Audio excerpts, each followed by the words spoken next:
So what's interesting here is that both players are really staying aggressive and hitting the ball hard, which is really hard to do on red clay. Because red clay almost takes the edge off the ball and slows down the movement of the ball, the velocity of the ball considerably, which is why you see so many of the top players in the world who are winning,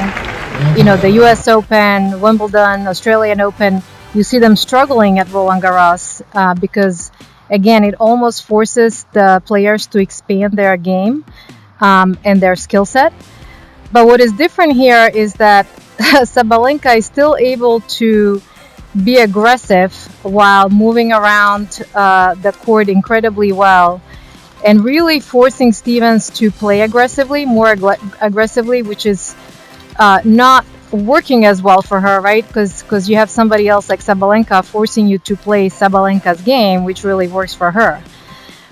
What would be helpful in this type of scenario, whether in this match or other matches, and this really goes for all the surfaces,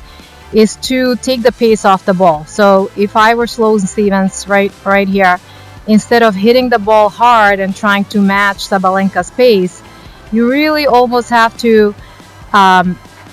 either hit a lob or a deep top spin forehand or backhand to get Sabalenka to change her game a little bit, because aggressive players, what they want is pace, and then when really forcing you and you're on the defense, you give them a really easy winner. So both of those situations are winners for them. But again, for Sloane Stevens, again, 7-6, 6-4, this is an incredibly tight match against the top player in the world. And if she is able to hit top spin or a lob, play more points like that just to get Sabalenka off her game, I think that would have been really helpful. The other thing that's working for Sabalenka in this match is her serve is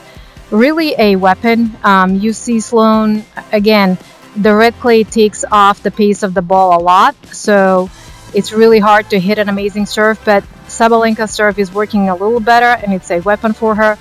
whereas Sloane Stevens is really struggling a little bit, and Sabalenka is taking advantage of running around her forehand on the return and starting the point very aggressively.